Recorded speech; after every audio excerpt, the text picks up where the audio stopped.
my bitch best, but I'ma leave you on your ass, taking up. Yeah. What's the deal, everybody, man? This is Ricky Montoya checking in, aka the fullest of all bears, and you are now tuned into I Think You're My Driver podcast with your guest host, Spinelli. That's how I'm feeling, man. I'm feeling real Spinelli, man. Shout out to y'all. If you know, you feel me?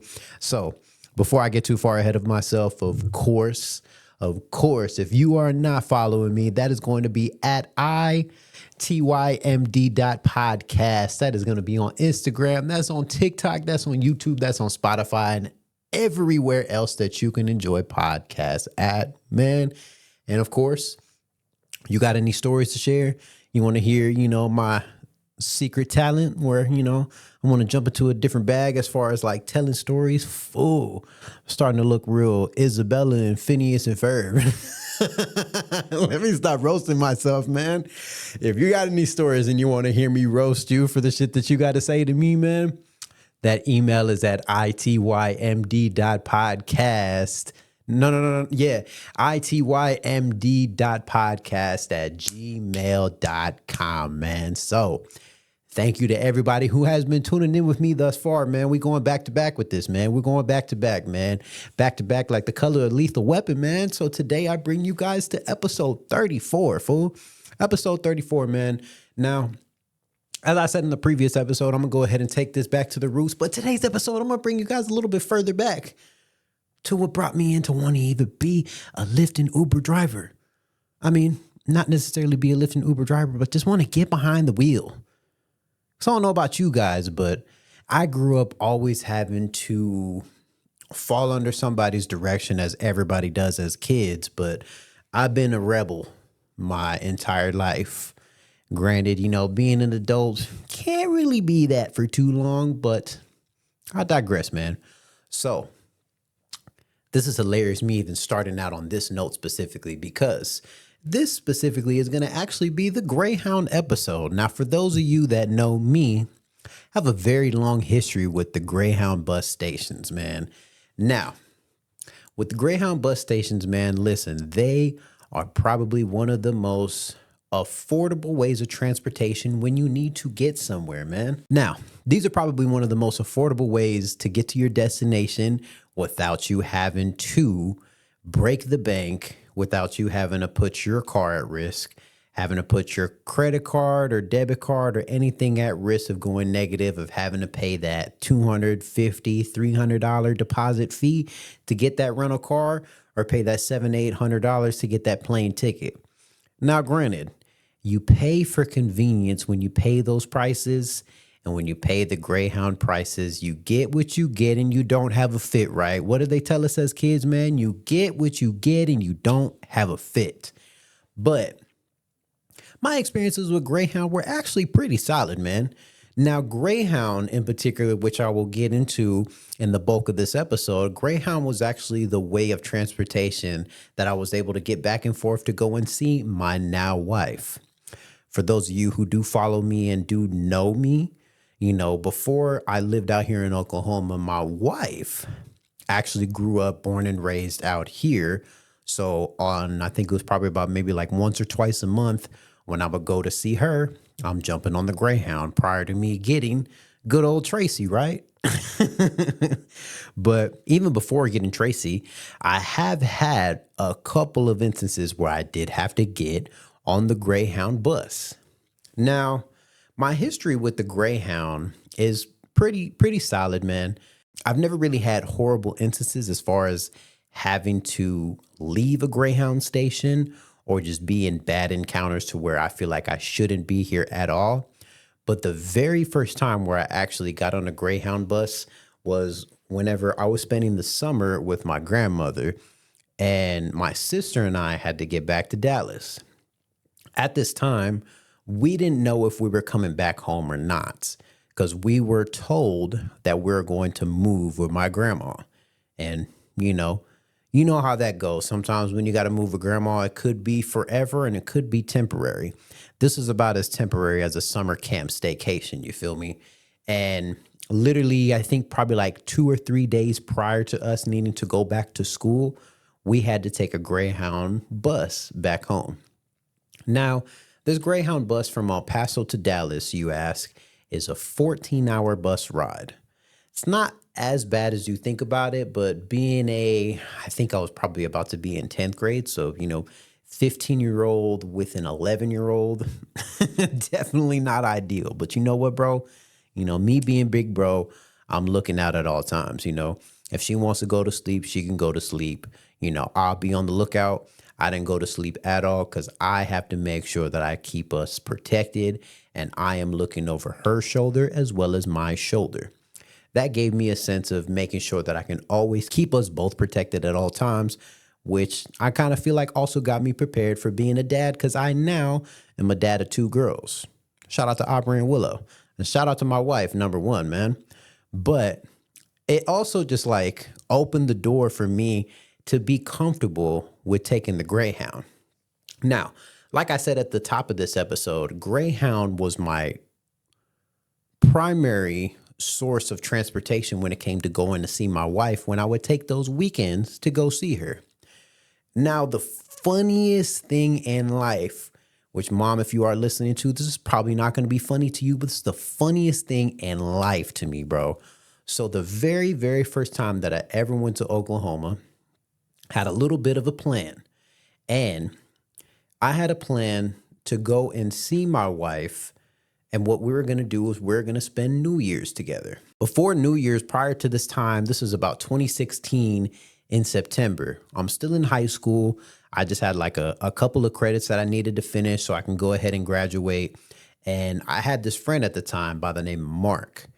And Mark had a job that he got over the summer where he was working construction. He was working construction for like a masonry company, I think is what they called it. But they did traveling jobs. And he had told me that coming up, I think it was supposed to be in November or maybe like the tail end of October, all the way to December or something like that. They were going to take a job for the construction company. And I think they were going to like Kansas or something like that. And the one thing that I've learned about working jobs or getting jobs is it's not what you know, it's who you know. So being that him and I had a close relationship at that time, he had told me like, hey, bro, I'm actually about to take this job. I've been working construction over the summer.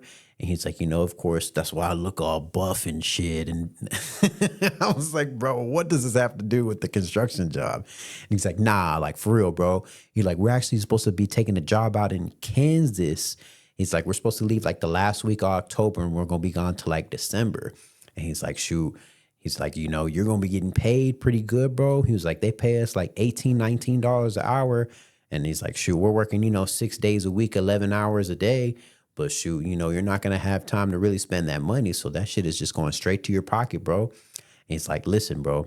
He was like, I fuck with you. So if you really want to come and be a part of it, bro, let me know. I'll let you join the team and you can come to Kansas with us so we can go and make some money. And I'm thinking to myself, like, hell yeah. Like, I'm working at Popeyes at this time, making $7.25 at this time an hour. So having a big old jump like that at 18 years old, sign me up. Sign me up, fool. So I go home and I go and tell my mom, I was like, hey, I have this friend at school. His name is Mark. And I know you always tell me how you want me to have friends that can put me in different fields and get me good jobs. So I found one. So my friend Mark, he works for a construction company. And he was actually telling me about how they're about to take this job and go out to Kansas. And she's like, okay, that sounds cool. That's pretty cool. She's like, but construction is really hard work. I'm like, I know, but I want to be able to make more money so that way I can do stuff. I'm like, I'm about to graduate. So I want to be able to save up money so that way I can get myself a car and start just doing things for myself, And she's like, I get you.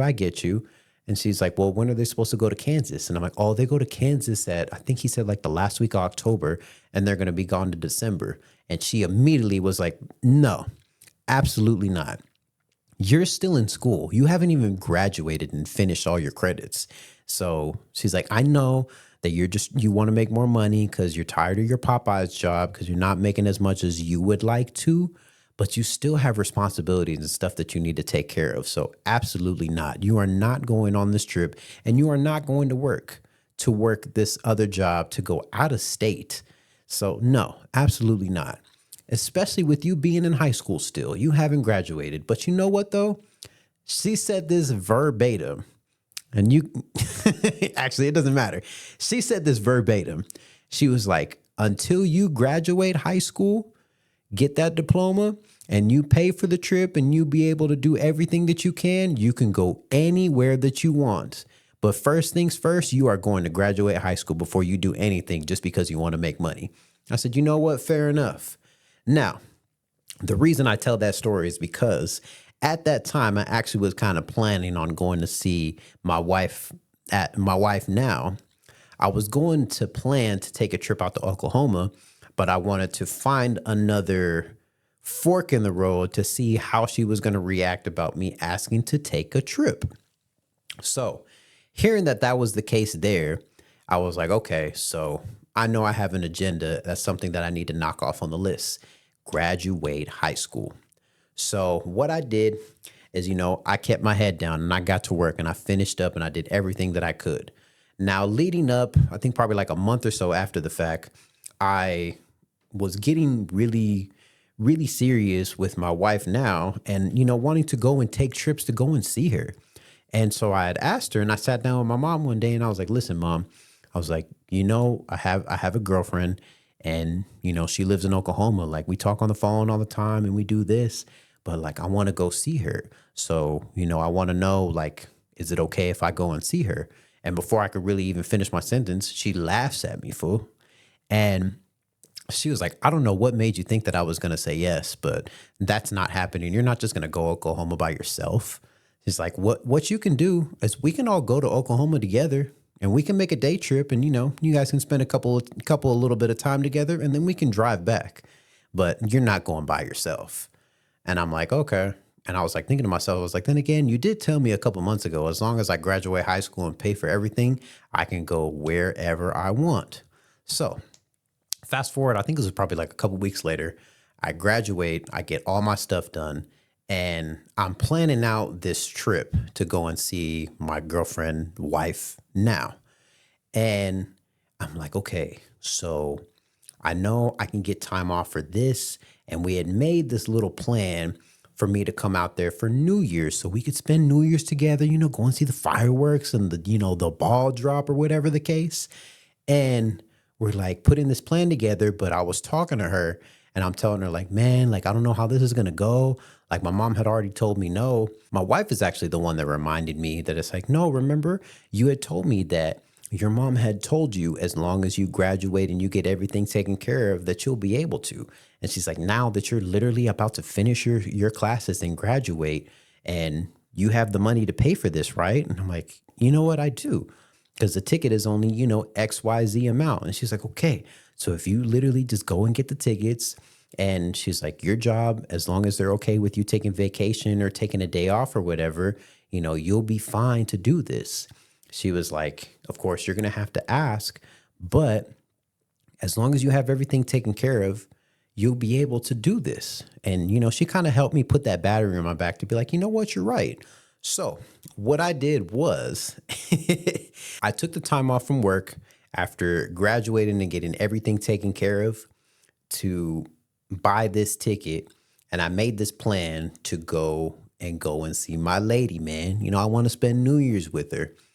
And I came up with this plan to basically go and hang out with a homie of mine. Well, anyways, so what I did, I booked this ticket and I factor in the transit time because at this time I did not have a car, but Uber was accessible. So, I go and get an Uber and I have my bags and I'm walking out the front door. And my sister's looking at me like, where are you going? And I was like, oh, I'm going to go to Oklahoma. Like, I'll be back on Monday, this and that. And she was like, oh, okay, whatever. And so I'm taking this Uber and I call my lady and I'm like, hey, like I'm in the Uber now. I'm going down to the Greyhound station and the bus leaves at, this time. So, by the time I get there, I think I was probably going to touch down about like 4 o'clock in the afternoon, if not like 5, 6 o'clock. Can't really remember. So no. The bus ride was supposed to leave at about like 2 in the afternoon, and it was about 4 hours. So I think I got there about 6 o'clock, almost 7. So get on the bus, check-in was fine. Go to the front desk. I have my bag in hand. The lady was like, just sit over there. You'll be walking out of this terminal. It's going to be, bus number, whatever, whatever. You guys leave in like 20 minutes. So, just take a seat. Whenever it's time for you guys to start boarding, they'll call and you guys just take it from there. So what I did, I get on this bus and, I'm texting my wife the entire time. And she's basically, kind of making me feel comfortable because at that time I was kind of like, dang, like, I'm going to be in so much trouble, this and that. But it was like one of the times to where it's like, this is worth it, bro. This is more than worth it for me to go and take this trip because I want to see my lady, man. And especially for New Year's. Why would you not want to spend New Year's with your woman or your significant other or whatever you're into? But it's just important for you guys to have that time. Now, I'm on this bus. And, like I say, it's about 2 in the afternoon and about 5 o'clock rolls around, almost 6. And I'm already in Oklahoma at this point. And I'm waiting and like counting down the time. I'm like, my mom's going to get off of work. She's going to get home, see that I'm not home. And of course, like all others, my sister's going to be like, oh, Ricky told me that he was doing this. I didn't know what was going to happen. And what happened, you ask? Exactly that. Exactly that. Literally, fool. I'm on this bus and I'm on my phone and the phone call comes through and it's my mom. And I think if I'm not mistaken, I was actually on the phone with my wife. And I was like, oh man. And I'm like, my mom's calling me. And she's like, oh, like, okay. She's like, just call me back and let me know how it goes. And so I answer the phone and, just like a, typical mom, Ricky, what are you doing? Where are you at? Lisa just told me that you're on a bus and you're going to Oklahoma? You're going to Oklahoma? What the hell, Ricky? And I was like, I'm like, yeah, mom, I'm doing that. And I'm like, yeah, mom, we're going to Oklahoma. I'm doing this, I'm doing that. And she's like, what's the matter with you? You didn't even ask me. You just left. You just did this. What is the matter with you? And I'm like, I know, I'm sorry, whatever, doing this. And I'm all like, literally talking like, yeah, I know, it's this and that. And she was like, what's the matter with you? What's wrong with you? Are you drunk? Are you high? Why do you sound like this? And I was like, no, I'm not drunk or high. I was just dreading this phone call. I already knew how you were going to react. And she's like, so you knew how you were going to react, but you still did it. And I said, yeah, I did. I did just do it, but I did everything that you asked me to. And she's like, what are you talking about? I was like, you literally told me a couple months ago, as long as I graduate high school and pay for everything on my own and have the time off of work, I can go wherever I want. And she was like, that doesn't matter, Ricky. You didn't ask me and I didn't give you permission. Like, are you serious? She's like, what are you even going to do? You're just going to go out there? Like, do you have money to pay for this? And I was like, well, I'm going to be, staying with my lady. And she's like, well, where? Like at a house with her parents? And I was like, yes. And she's like, you don't even know her parents. Like, what do you mean you're just going to go? And I was like, Mom, I've been talking to her all this time. I've talked to her mom on the phone multiple times. Like, the place is welcome to me. I'm going to be sleeping on the couch, this and that. She's like, I can't believe you, Ricky. Like, she's like, you know what? When do you come back? When are you coming back? Are you even going to come back? And I was like, of course I'm coming back. I will be back on Monday. And she's like, okay, well, I will see you when I get here. When you get here, I guess. Have fun and stay safe. I was like, all right. And I kept on trucking along, man. So I spent, New Year's weekend out here in Oklahoma with my wife now. And, I got to meet her family. I met her mom. I met her sister and her 2 daughters. And I also got to meet her niece and her nephew. Now, it's so funny, like, thinking about this, because, like, I talked to my uncle about this a couple years ago, to where it was like, man, like, is this how you feel whenever you start to see the kids start to grow up? Because my wife and I, it'll almost be 10 years of us being together. And when I first met her family, it had been like a year of us being together. And when I met her niece and nephew in specific, I think, if I'm not mistaken, her nephew was like 7 at the time, if not like 8. He was somewhere between that age of like 6 to 9. And her niece, they're about like 3 or 4 years apart. So I think at that time she was like 4, almost 5 years old. So they're tiny, bro. And like I remember they come in the house while I'm staying at her and her mom's house, and not knowing me from a can of paint, but being kids, I'm still laying in the bed, and the first thing that they do is they jump on me. Like they just doggy pile on me. And I'm like, bro, what the heck? But they're just, like, oh my gosh, like we get to hang out with somebody else. And her nephew was even more excited because he got to hang out with a guy. And I know the feeling of that, of going to grandma's house, going to your cousin's house, and it's nothing but women. And you're the only dude there. So I know that feeling of being excited to finally get to hang out with another guy. Like, it was so cool, and just like kind of having that same feeling of like being a big brother. And it was even like more of like a better feeling because I came out here and it was open arms, bro. It was open door policy. And, even to this day, I still have a great relationship with her mom. I still have a great relationship with her niece and nephew. Like her nephew, I think if I'm not mistaken, he's going to be a senior in high school next year and shit. So it's just like so surreal when I think about like me being around and the first time touching down and they were like tiny. And every once in a while I get a chance to talk to him and I'm like, yeah, dude, like I remember when I met you, you were like 7 years old. He was like, what? Like, you've been around that long? Like, as a matter of fact, like this last summer, if I'm not mistaken, maybe like last spring, I was telling him that like, yeah, it'll almost be like 10 years of us being together. And he was like, what? Like for real? I was like, yeah, dude, like I met you when you were like 7 years old, this and that. And he was like, bro, like what? And I'm like, you're telling me, bro? And I'm like, look at you. You got an Adam's apple. Your voice is deeper than mine. And you're like 6'3". And you're telling me. But it's just like so funny, like thinking about like all of this happened just from taking greyhounds to go and see my wife. And now here I am in Oklahoma City. We are now married. It'll be 3 years in November. We have a house. We have 2 daughters. We have a lovely dog. Shout out to Ollie. So it's just like the life that you build whenever you take those risks to be with the person that you want to be with, man. Listen, if everything goes right and you feel it, that it's going to be the good decision, take that risk and get on that Greyhound bus. Get on that Greyhound, fool. And Greyhound was a very like reoccurring character in our story. I have some very like iconic moments from taking Greyhounds. And like I say, I was taking trips out here on a monthly basis, sometimes twice a month. And there was a couple of trips that stuck out in the premise of me, or in the process of me putting this episode together. And I remember one of the trips that I took, I think if I'm not mistaken, it was whenever I came out here for like a holiday weekend or something like that, bro. So for those of you who don't know, at the Greyhound station in Dallas, to be specific, Dallas Greyhound station, they have 2 little restaurants, if you will say. One of them is like a Pizza Hut where they sell the little, personal pizzas, and another one is a burger shop. So, prior to being vegetarian, listen, bro, you got a bacon cheeseburger, fool. As long as you got honey mustard and some mayonnaise packages, I'm in there like swimwear.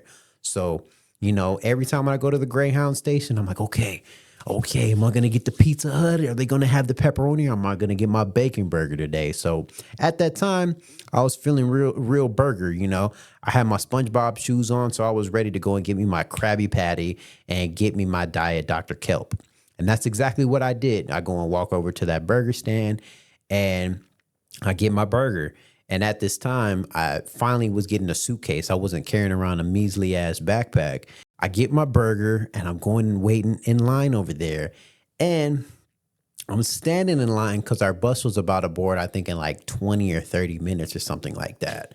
Now, being the fat ass that I was at that time eating my bacon burger, instead of standing up, I'm like, I'm going to go ahead and sit on my suitcase. Bad idea. Let me tell you something really quick, fool. I literally, fool, eating my burger took maybe 3 or 4 bites, and I'm sitting on the suitcase, and I remember I took a big old bite. Out of nowhere, the wheel just gave out. I fell backwards, smacked my back on the floor. My phone fell this way, ripped the headphones out, and the burger went that way. Fell out. 3 bites in, and my whole burger just falls apart. Pickles, lettuce, tomato, mayonnaise, and mustard right there on the floor. And I was like, no, bro. And I'm raging out. So funny thinking about this shit. Like, I literally fell out. Phone went this direction. I went that direction. Suitcase went this way. And my burger decided that it wanted to go to Oak Cliff and Fair Park. Like, like, bro, where are you going, bro? I just want to eat. I want to feel good. And I was pissed. Oh, I was so mad. And I think if I'm not mistaken, I also cracked my phone. So it's like, I didn't really give a damn that I cracked the phone. I was pissed that I didn't get a chance to finish that burger. And me being the poor kid mentality that I still have to this day, on the lowest of keys, I almost picked up that burger. I'm not going to cap to you. I almost picked up that burger to take a bite out of it, but I had to stop myself. The thing that really stopped me from finishing that burger is we had to board the bus.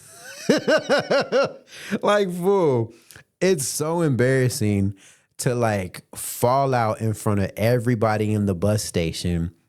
Nobody say anything because everybody's minding their business, but everybody just, and then I heard it. And everybody just, like you're walking in late to church, like, excuse me. I got so much just, oh, it's just ridiculous when I think about it, fool.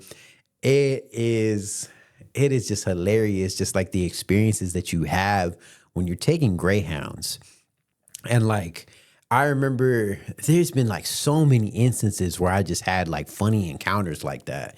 Like I even remember one time I was taking a greyhound back from here. I think if I'm not mistaken, it was probably whenever I was coming back from whenever my wife graduated high school or just another random time. If you live in Oklahoma City, that Greyhound station over there on the east side of the city, right across the street, there is a gas station truck stop, if you want to call it. And this truck stop, like all other truck stops, they either got Subway or a pizza place. In this case in particular, they got a Subway and a crispy chicken, I think is what they call that place.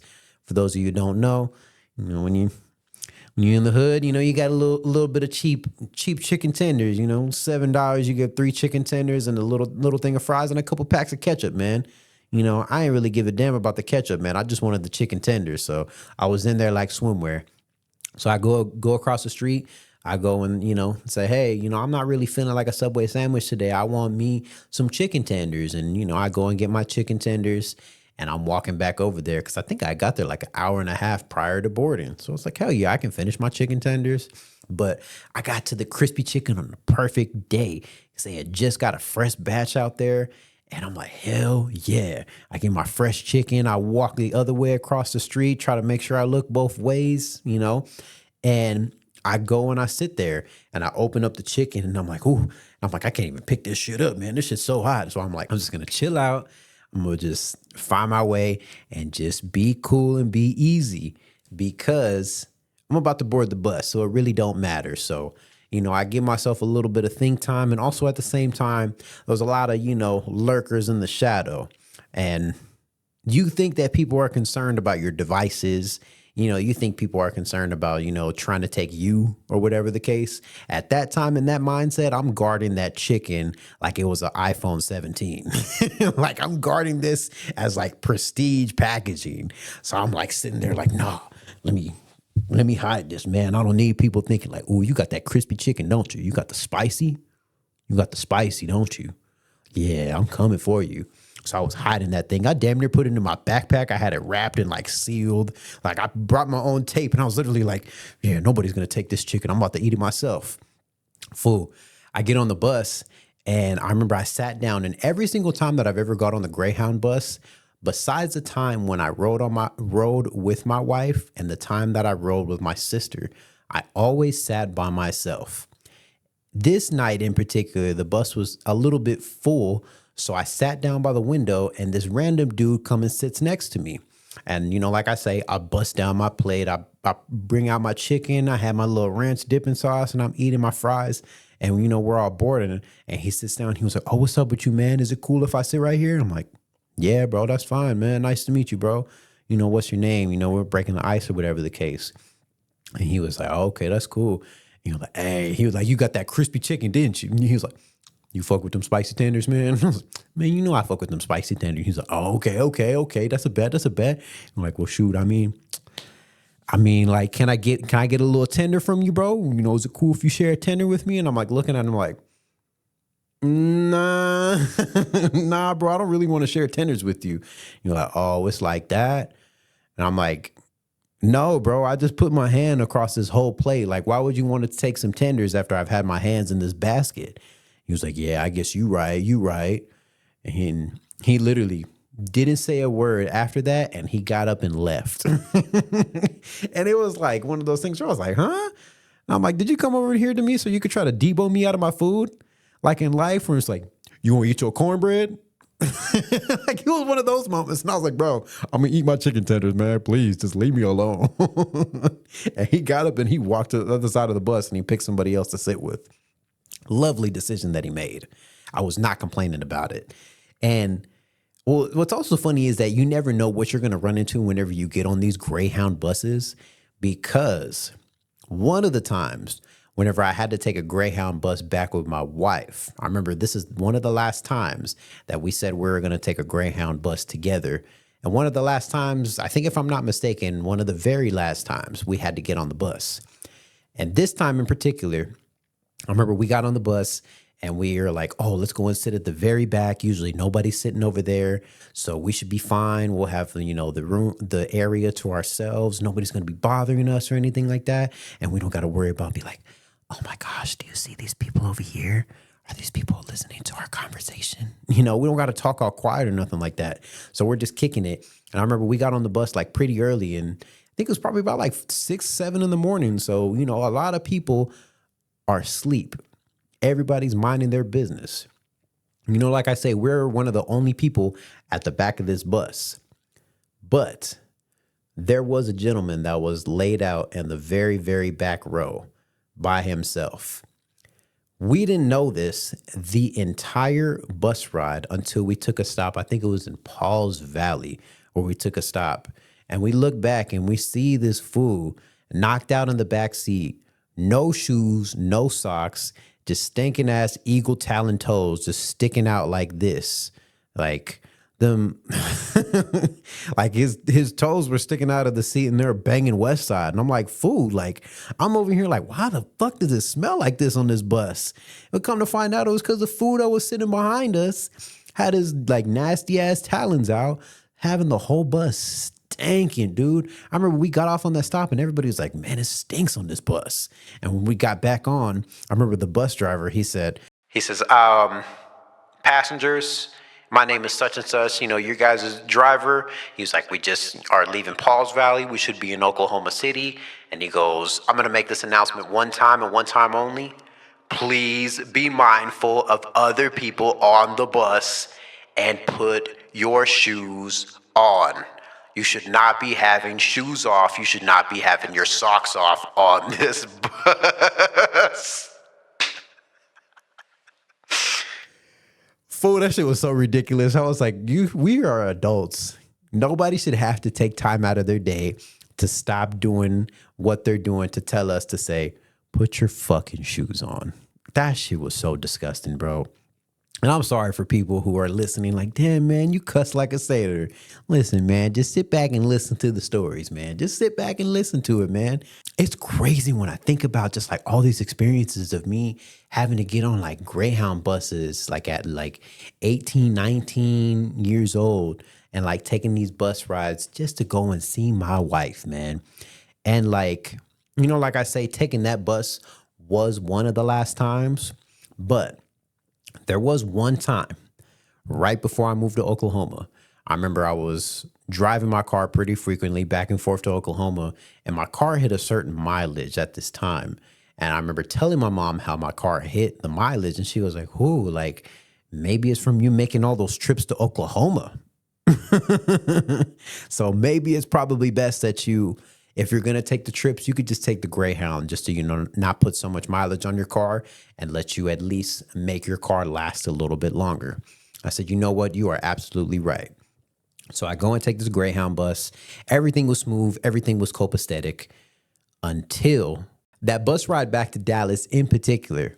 At that time, I think it was springtime. And for those of you who don't know, in Texas, Oklahoma, Kansas, Missouri, the middle of America, it's tornado season during springtime. When everybody's concerned about April showers to bring their May flowers out here in good old Oklahoma, man, we're trying to avoid them twisters.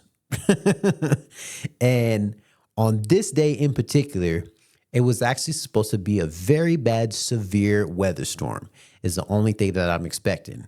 And the driver let us know right off the bat to say, hey, guys, today we're going to be on a little bit of a time crunch. We are going to be going through some severe weather.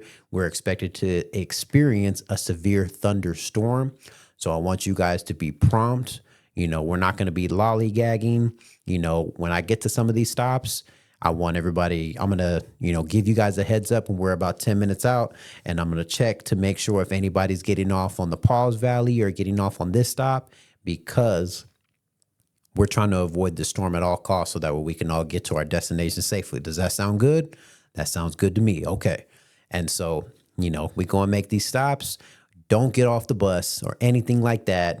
He gives us our little bathroom break in Pause Valley, but then, we keep on trucking along because as we're leaving Pause Valley, you can see going back on the 35 going into Texas, those clouds were turning pretty scary, fool. So, we're getting on our business. And I remember we crossed into Texas passing by Windstar. And as we're passing by Windstar, everything changes, bro. It just got dark, and it was, still about 6 or 7 o'clock in the evening. So it's not supposed to be sundown yet, but somehow, some way, literally, it just started pouring down rain. And we're going to make the stop over in Gainesville. And I remember as, we're going towards Gainesville, I remember he jumps on the intercom and he's like, guys, I need everybody to make sure that you guys have your seatbelts fastened and you stay in your seats unless we are getting off to stop. He was like, we're about to hit some severe weather. And I just got a notification on my Doppler system that over just on the other side of Denton, Texas, they are on tornado watch. And we're going to have to drive through Denton as well. So it's very important that everybody stays in their seats. Everybody monitor the weather, and I'm going to be monitoring the weather as well. I have notifications from my dispatchers. So if I hear any kind of warnings, I'm going to jump on the intercom to let you guys know. So like I say, we get through Gainesville. It's pouring down rain, and we're heading our way towards Denton. And Denton is about 30, 40 minutes from Gainesville. As we're trucking along down 35 going towards Denton, we literally started to hit towards a severe area where it started to hail. And we get off on the Denton stop, and this Denton stop is a truck stop.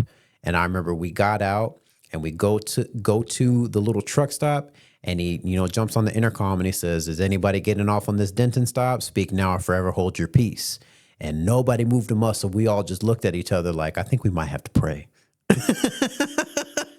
And he's like, okay. He was like, I don't think I'm picking it. He's like, okay. I don't think I'm picking anybody up from the stop. So, we're going to get out of here because we got to get home safely. And as we are driving into the parking lot of this truck stop, the tornado sirens go off, bro. And we're all looking at each other on the bus like, no, right now. And he is literally like, everybody be calm, stay in your seats, and don't move. He was like, we're going to get to our destination no matter what. And, like I say, it's hailing outside. The tornado sirens are going off. You can't see anything. And this is a very heavy hot spot for high traffic. There's a bunch of cars out because it's like 6 or 7 o'clock. So people are getting off of work and shit like that. And I remember literally there was cars just like piled up on the road, like pulling over to the side to get under the underpass since the tornado sirens are going off. And I remember the bus driver, he's like, he was like, come on, move. you guys need to move. We need to go. And he was like driving. And I remember he like a GTA, like Franklin, when he takes over the bus, he's like, vroom, vroom, and he hops on the highway. And I remember he was trucking, pushing this bus, bro. And I remember it's hailing, bro. And it's baseball size hail. It's smacking the windshield. And he is hauling ass driving down 35, bro. And I remember I'm like thinking to myself, I'm like, damn, like, is this really how my life is playing out? Like, I spent all this time, I graduated high school late, I didn't do nothing, and I'm like going through the almanac of my life, like, dang, I should have done this. I should have took the trash out before I left. Like, I'm like, bro, this should not be the end of my story, that I'm literally like thinking like, this is it. I'm about to get taken out by a tornado on a Greyhound bus of all things, bro. And when I tell you, bro, this fool was hauling ass from Denton. Luckily, we get past the UNT college and everything was clear. It was still raining a little bit, but the tornado sirens did finally go off. And I remember like thinking like, oh my goodness, like, how do we make it out of that? And, you know, we go and start driving towards to where you can see it's like clearing up and stuff like that. And I remember like as we're going towards it and you could see like that like rain portal, if you must, to where like you're driving and you see like you're about to see daylight and everything like that. And I remember like in the movies, like we finally escape out of that and the traffic goes back to normal and everybody's like, whoa, whoa, we're clapping. And he's like, thank you guys so much for your patience here with me. Listen, I know that was some scary shit. Excuse my French, but we're almost to Dallas. We should be in Dallas in about 45 minutes. So, you know, I'm not going to tell you guys that you can't move, but if you got to move for any reason, let's just make it snappy because you never know with these tornadoes. But thank you so much for riding on the Greyhound. We should be arriving in Dallas in about 35 minutes, man. So, you know, thank you guys so much for riding on Greyhound buses. It's just like crazy to think about how you literally can run into any type of scenario at any point in time that your life can be in jeopardy. Just when you think you're just trying to go see your love, man. So shout out to love, bro. Shout out love, man.